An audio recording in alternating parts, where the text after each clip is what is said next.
आज जे मुंबईला या जरंग्यामुळे जे भोगावं लागत आहे, या मुंबईचे बिझनेसमॅन्स असो किंवा कष्टकरी असो, या मुंबईतले जे नागरिक आहेत यांना जे आज भोगावं लागत आहे, या जरंग्यामुळे भोगावं लागत आहे, याची काय दानत आहे? याला वाटलं का हे अंतराली आहे म्हणून? इथे जरंग्या तुझी काही चालणार नाही. लक्षात घे, हे संविधानाचं राज्य आहे, संविधानाच्या नुसारच मिळणार.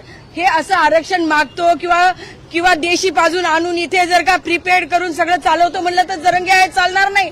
लक्षात ठेवायचं, इथे दादागिरी जमणार नाही. दादागिरी इथे चालू शकत नाही. हे कायद्याचं राज्य आहे. काय बोलतोस तू? तुझ्या जिभेला हाड आहे का जरंग्या?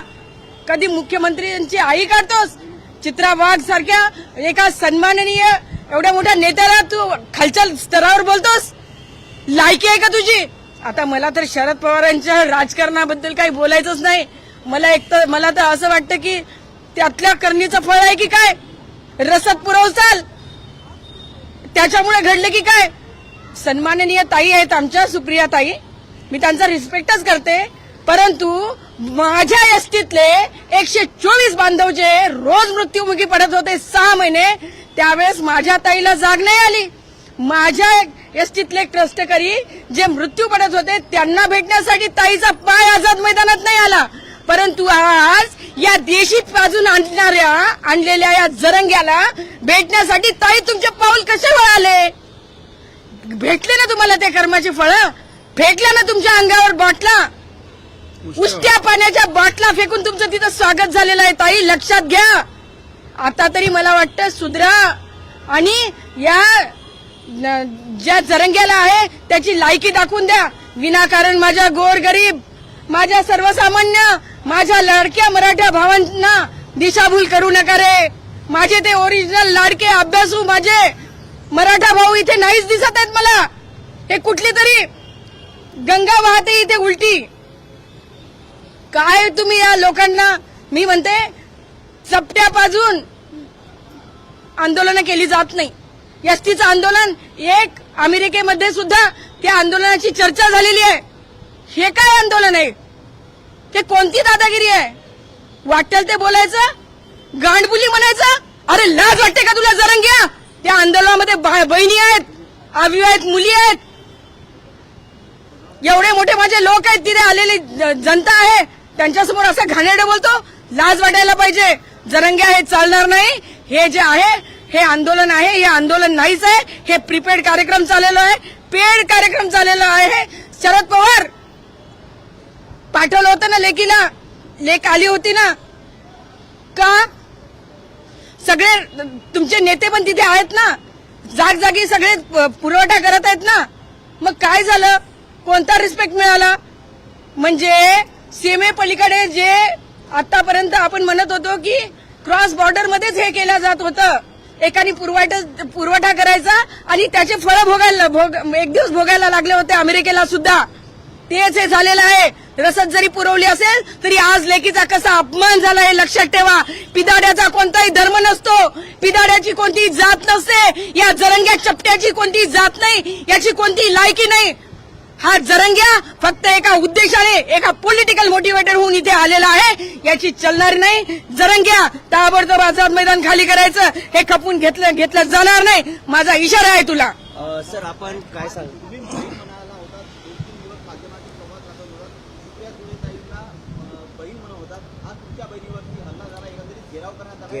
घोषणाबाजी करण्यात त्या ठिकाणी बघा, राष्ट्रवादी काँग्रेसचे वयोवृद्ध पुढारी आणि पवार कुटुंबियांच्या राजकारण सगळ्यांना बाराखडी माहिती आहे. परंतु एक शेतकरी पुत्र असल्यामुळं, एका शेतकरी कष्टकऱ्यांचा मुलगा असल्यामुळं मी सांगतो, जे पेरलेलं असतंय तेच उगवत असतंय. जो बाप के कर्म है, जो बाप के कर्म है वो बेटी ने भुगतना नहीं चाहिए. शरद पवारांच्या बाबतीत तिथे सुप्रियाताईंवर जेव्हा उष्ट्या पिलेल्या पाण्याच्या बॉटल त्यांच्या गाडीवर फेकल्या जात होत्या, तेव्हा काही माध्यमं दाखवत होती की शरद पवारांनी सत्यानाश केला मराठ्यांचा. हे सगळं काही केवळ लोक विसरून जातात असं नाही. कारण लक्षात ठेवा, शरद पवारांच्या बाबतीत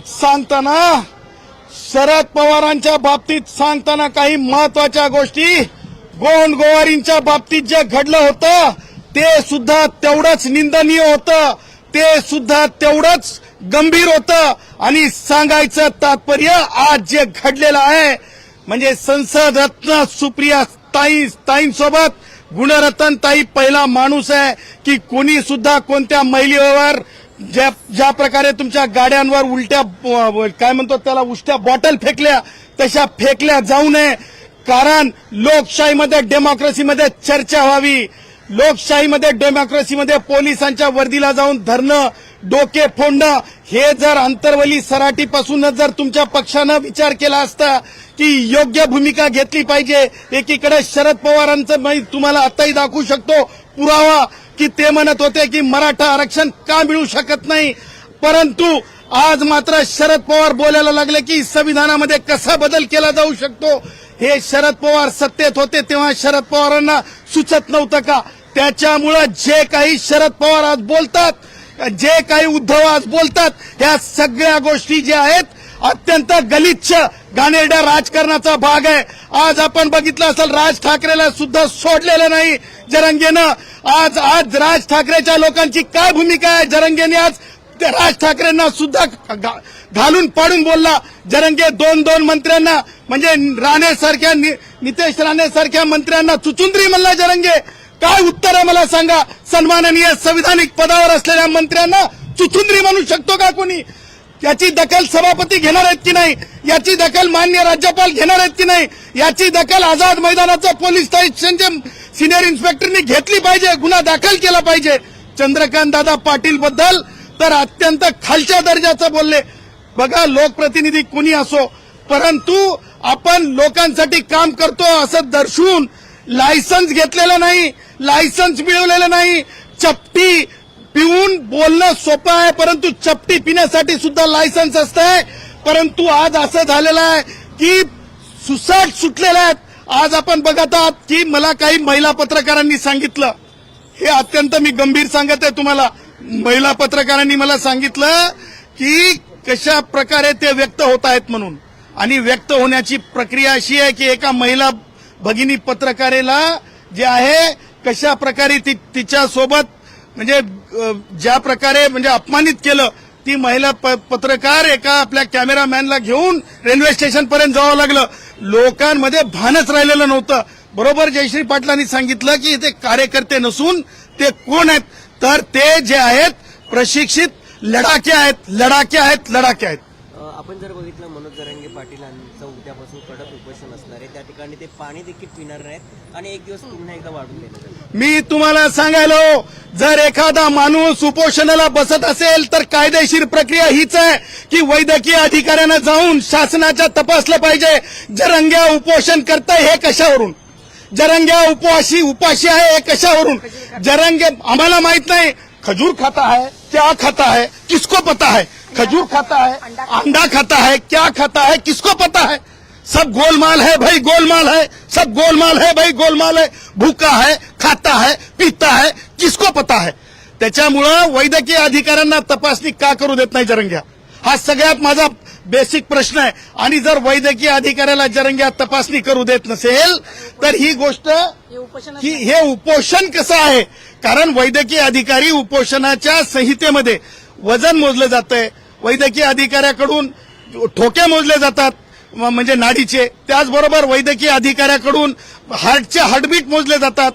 त्याचबरोबर वैद्यकीय अधिकाऱ्याकडून जे आहे आपलं काय म्हणतो त्याला काय नाही पल्स नाही ईसीजी पाहिली जाते. त्याचबरोबर रक्त तपासलं जातं, युरिन तपासलं जाते.